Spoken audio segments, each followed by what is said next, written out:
एक ऐसा कलमकार जिसने अपनी लेखनी से साहित्य जगत को हिंदी, अंग्रेजी भाषाओं में साहित्य सृजन कर समृद्ध बनाया है।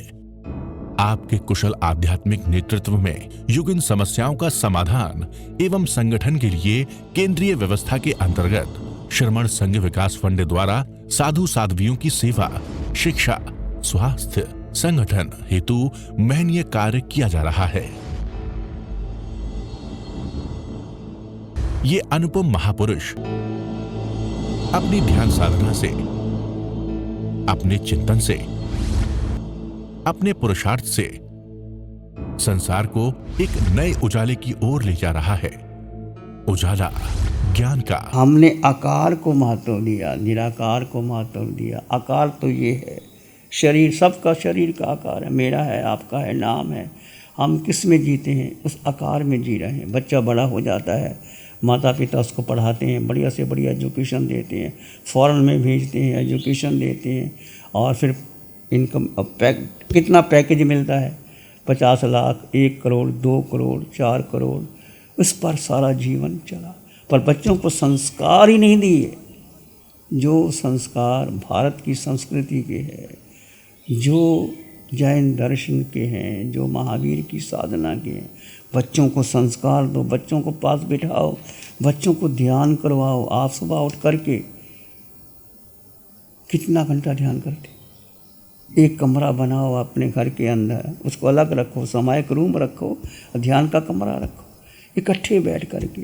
सैटरडे दिन, संडे का दिन, छुट्टी का दिन है, इकट्ठे बैठ करके क्या करो? ध्यान करो। अपने छोटे बच्चों को भी बिठाओ, चाहे बच्चे की उम्र 5 साल की भी है, उसको भी पास में बिठा करके वो बच्चा ध्यान करता ना भी करे तो बच्चे को क्या कहना? आते आते श्वास को देखो, श्वास आ रहा है, जा रहा है। श्वास को देखने देखने से मन शांत हो जाता है। कितना ही आपका मन उत्तेजित हो, भूत भविष्य में जा रहा हो, पहली प्रक्रिया ध्यान की है। विपස්සना का ध्यान श्वास से शुरू होता है। आनापानसति 3 दिन तक तो श्वास को देखने में लगा देते हैं। श्वास आ रहा है, जा रहा है, आ रहा है, जा रहा है, फिर यहाँ तक देखो, फिर यहाँ देखो, फिर नीचे तक देखो, फिर पिन पॉइंट का देखो, फिर विपश्यना करवाते हैं। 3 दिन, 3.5 दिन तो श्वास को देखो। तो आप भी जब आप बैठे हो तो क्या करना? श्वास को देखो। और आपका मूल नाभि केंद्र है। पूरे शरीर में सेंटर पॉइंट क्या है? नाभि केंद्र। कभी नाभि केंद्र पर ध्यान दिया आपने?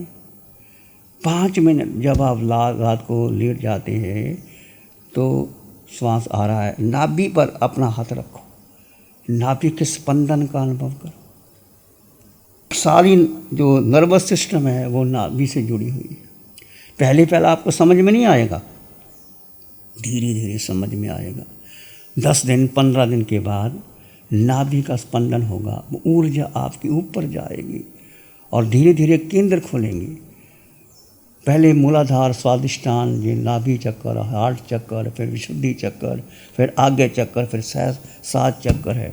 इसको 7 को पहले सेंटर पॉइंट जो नाभि केंद्र, नाभि केंद्र पर आपने ध्यान दिया? बोलो नहीं, ये हमारा सेंटर है।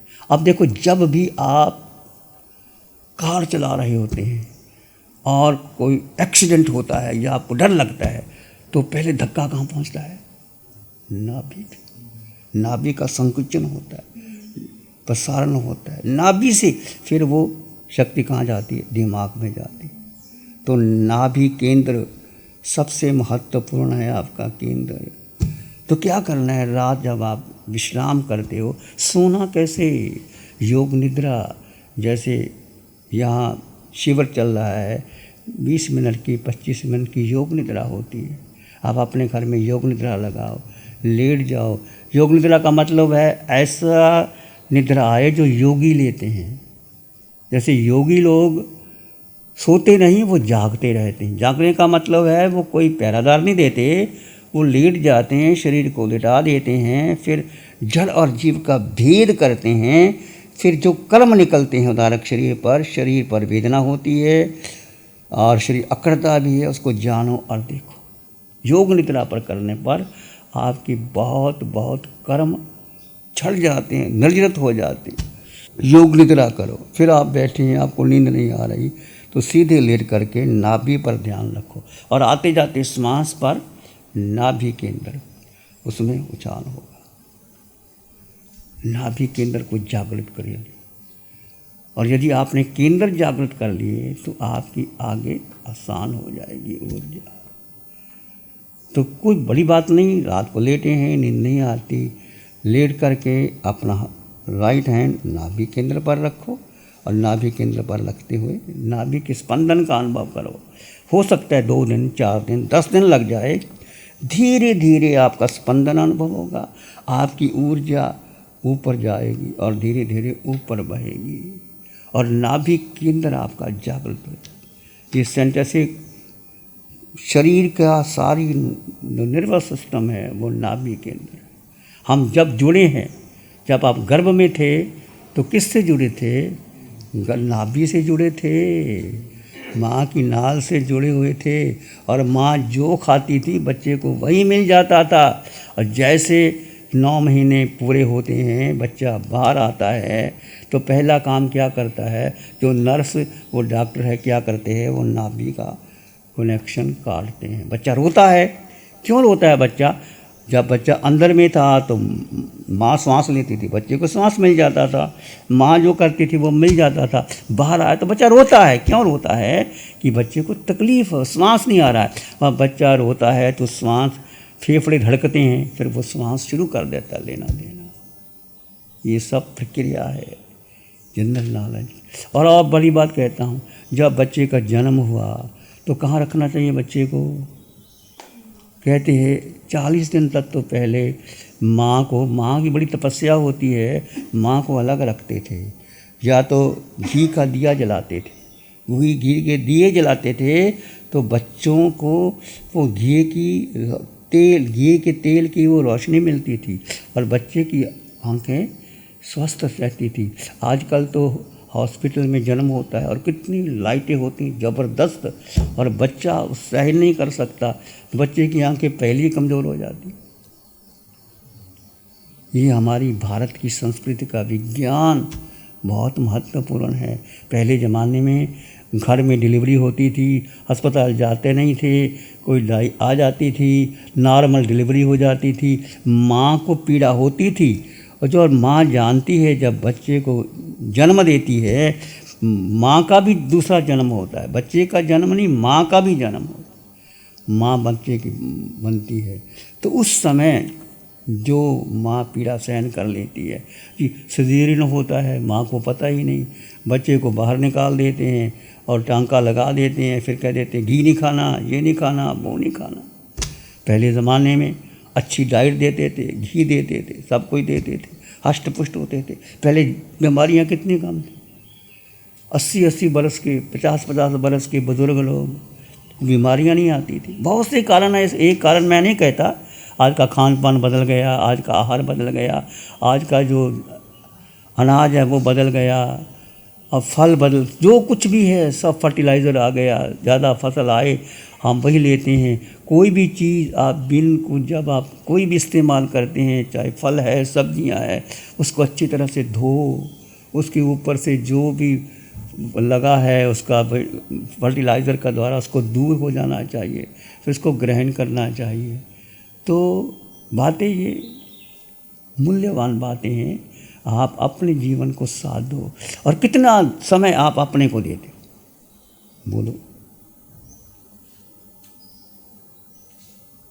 अपने को, अपने का मतलब अपने लिए। ऐसा नहीं मैं कहता तुम माला करते होगे, तुम भक्तांबर पढ़ते होगे, अच्छी बात है, तुम समाई करते होगे, अच्छी बात है, तुम बड़ी चौबीसी पढ़ते होगे, अच्छी बात है। अपने को समय, जीव को समय, जीव तुम कौन हो? जीव है क्या निर्जीव हो? जीव है तो बैठे हो, जीव ना हो तो राम नाम सत्य। मुख्य क्या है? जीव। हम कितना समय जीव को देते हैं? 24 घंटे में देखो जो मूल्यवान है, जो शाश्वत है, जो शुद्ध है, जो निर्मल है, जो पवित्र है, जो ग्रहण करने योग्य है। जीव में कितने गुण हैं? जीव के कितने गुण हैं? तुम्हारे पास कितने गुण हैं? तुम्हारी संपदा है। तुम्हारे हीरे जवाहरात की चर्चा नहीं करते, वो अपने पास रखो, हमें नहीं चाहिए। पर तुम्हारे गुण कितने हैं? अपने गुण 8 गुण हैं। 8, 1 नहीं, 2 नहीं, 8 गुण हैं। 8 ही कर्म है और 8 ही गुण हैं। अनंत ज्ञान तुम्हारे पास है, अनंत दर्शन। अनंत ज्ञान ही केवल ज्ञान बनेगा, अनंत दर्शन ही केवल दर्शन बनेगा। अनंत सुख, सुख जीव में है, बाहर नहीं है। जिस सुख की चर्चा आप करते हैं, बच्चे आपने बाद भोजन कर लिया, बाहर घूम आए, अमेरिका जा आए, किसी तीर्थ स्थान में चले गए, वो सुख नहीं, वो सुख आभास है। एक है शरीर का सुख है सुखाभास, एक है आत्मा का सुख, वो भीतर प्रकट होता है। सुख आत्मा में है और शक्ति भी आत्मा में है। ये आत्मा एक समय में, जब केवल ज्ञान के बाद सिद्धशिला जाएगी, तो एक समय में 26 देवलोक पार करके सिद्धशिला में। इतनी शक्ति किस में है? और आपने कहाँ जाना है? तुम्हारा घर कौन सा है? सिद्धालय है कि नहीं? बोलो, मैं जीवात्मा हूँ, मैं जीवात्मा हूँ, मैं जीवात्मा हूँ, मेरा घर सिद्धालय है, मेरा घर सिद्धालय है। मैं निश्चित निश्चित सिद्धालय जाऊँगा। आवाज़ कम के होगी भाई, अब यहीं रहना है, ऊपर नहीं जाना। एक रखो, विचार रखो कि ये आत्मा कैद है भीतर शरीर के अंदर, इसको सिद्धशिला लेके जाना है, जहाँ अनंत सिद्ध हो गए। नमो अनंत सिद्धो, नमो अनंत 24 ते नमो सिद्ध अनंत करोड़, अनंत सिद्ध हो गए। और मेरा जो घर है आत्मा का, वो सिद्धशिला है। और एक समय में 26 देवलोक पार करके आत्मा सिद्धशिला चली जाए। कब जाएगी?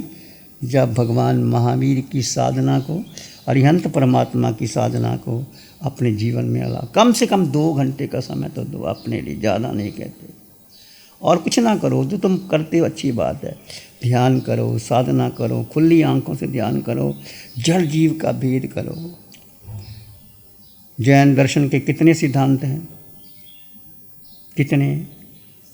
पहला है भेद विज्ञान, जड़ जीव का भेद। 2 तत्व अलग अलग है।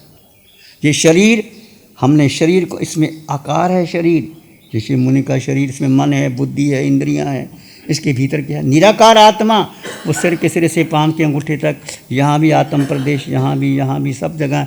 वो आंखें देखते हैं, कान सुनते हैं, नासिका सुगंध लेती है, जिह्वा रस लेती है, काया स्पर्श करती है, 5 इंद्रियां, छठा मन और बुद्धि, ये काया है बाहर आकार। इसमें निराकार आत्मा है, वो तुम हो। उसका रंग नहीं, रूप नहीं, वर्ण नहीं, गंध नहीं, रस नहीं, स्पर्श नहीं। आत्मा खाती नहीं, पीती नहीं, आत्मा का जन्म नहीं, आत्मा का मरण नहीं, आत्मा के माता नहीं, पिता नहीं, पर आत्मा है, अस्तित्व उसका है। अस्तित्व का ध्यान करो। आचार्य सूत्र में अस्तित्व की चर्चा की है। मैं हूँ कौन? पूछो अपने आप से। इतने वर्ष हो गए मैं भ्रमण करता करता, 4 गति 84 लाख जीवायुओं ने मैं भ्रमण किया, कि मुझे अपने अस्तित्व का ही बोध नहीं है। जे स्वरूप समझा बिना पाम्यो दुख अनंत, समझाऊँ ते पद नमो श्री सतगुरु भगवन। श्रीमद् रायचंद की आत्म सिद्धि का पहला ही सूत्र है, जे स्वरूप। हमें अपने स्वरूप का बोध, स्वरूप का मतलब हमें आत्मा का पद। आत्मा का सुनना अलग बात है, आत्मा की चर्चा करना, सुन लेना, उपदेश दे देना, ग्रंथ। आत्मा में जीना महत्वपूर्ण है। जीना, आत्मा में जीने का पुरुषार्थ करो, धीरे धीरे होगा। आत्मा का आत्मा में जीने का पुरुषार्थ करोगे तो आप आगे बढ़ जाओगे। तो आत्मा में जीना, भेद ज्ञान, जड़ जीव का भेद। 2 तत्व अलग अलग है। जैसे म्यान में तलवार अलग है, जैसे दूध में मक्खन अलग है, जैसे कीचड़ में कमल अलग है, जैसे 2 तत्व है। जैसे वृक्ष को देखते हो सामने, ये वृक्ष बाहर से आकार, इसके भीतर आत्मा चेतना अलग है। 2 चेतना है। तो उसको आप भीतर जड़ जीव का भेद करते हुए अपने भीतर ठहरने का पुरुषार्थ करो। तो संकल्प करो कि मुझे 2 घंटे किसके लिए देना है? अपने लिए। 2 घंटे अपने लिए। सुबह जल्दी उठो, 5 बजे उठ जाओ, सुबह प्राणायाम वगैरह करके 1 घंटा सुबह दो, दोपहर को दो, शाम को दो, 2 घंटे दो। जड़ जीव का भेद करो। आज तो आपके पास बहुत सी क्लिप है, जरा यूट्यूब में आप देखो तो आपको आधे घंटे का ध्यान सोहम को हम मैं मेरा सब मिल जाएगा। वो करोगे तो आगे बढ़ोगे। आप करोगे, आपके बच्चे करेंगे। सब इकट्ठे बैठ के ध्यान करो, इकट्ठे बैठ के भोजन करो। जिस घर में इकट्ठे बैठ कर के भजन होता है और भोजन होता है, वो घर में झगड़ा नहीं होता। इकट्ठे भोजन करो। रोज़ नहीं कर सकते तो सैटरडे संडे करो। एक कमरा बनाओ अपना, वहाँ बैठ कर के ध्यान करो, सामायिक करो, साधना करो, जड़ जीव का भेद करो। दूसरा सिद्धांत वेद विज्ञान। दूसरा क्या है? कर्म सिद्धांत। जो कुछ आपको मिला आपके कर्म से मिला है। मानव का जीवन मिलना बहुत बड़ी बात है। अनंत जन्मों में मानव का जीवन मिल गया और यूं ही हमने गवा दिया। आए थे हरि भजन को, ओटन लगे कपास। किस लिए आए थे? आए थे हरि भजन को, ओटन लगे कपास। ऐसे गवा दिया। खाने में, पीने में, व्यापार धंधा करने में। व्यापार बड़ा कर दो, बेटे को सेट कर दो, उसके लिए अलग अलग कोठियाँ बना दो, उसको ये जगह दे दो, उसको वो जगह दे दो। आपका पता नहीं कब राम नाम सत्य हो जाए। कौन बेटा रे, किसका बेटा, कुछ अपना नहीं है। एकत्व भावना का जीव अकेला था, अकेला है, अकेला ही रहेगा। एकत्व भावना का पोषण करो, अनत्व भावना का पोषण करो। 12 भावनाओं को याद रखो, बार बार उसमें खोते लगते। जहाँ देह अपनी नहीं तहाँ ना अपना को। घर संपत्ति पर कटे, पर जन लो। जब देह मेरी ही नहीं है तो दूसरा मेरा कैसे हो सकता है? और सबसे ज़्यादा आसक्ति किसकी है? मैं। ये मोनी, इसकी आसक्ति तोड़ो। धीरे टूटेगी, धीरे धीरे टूटेगी, एकदम नहीं टूटेगी। सबसे ज़्यादा जो मोह है देह के प्रति। मैं कैसे स्वस्थ रहूं, मुझे कोई रोग ना आए, मुझे कोई बड़ा भुला ना कहे, मेरे सब सम्मान करें, मेरी इज्जत करें। लोग अपने सम्मान के लिए, इज्जत के लिए, प्रशंसा के लिए कैसे कैसे कर्म बंधन कर लेते हैं।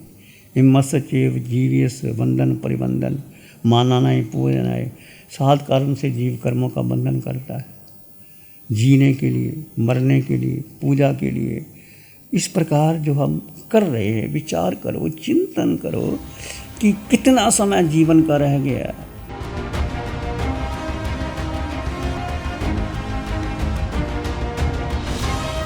नमो अरिहंतानं, नमो सिद्धानं, नमो आयर्यानं, नमो उज्जयनं, नमो लोए सब साहुनं, धम्म मंगल मुक्तिकम अहिंसा संयमो त्यो देवावित्तं नमं शांति चस धम्मे से आमनम। श्री चत्तारी मंगलम, अरहंता मंगलम, सिद्धा मंगलम, साहु मंगलम, केवली पणतो धम्मो मंगलम।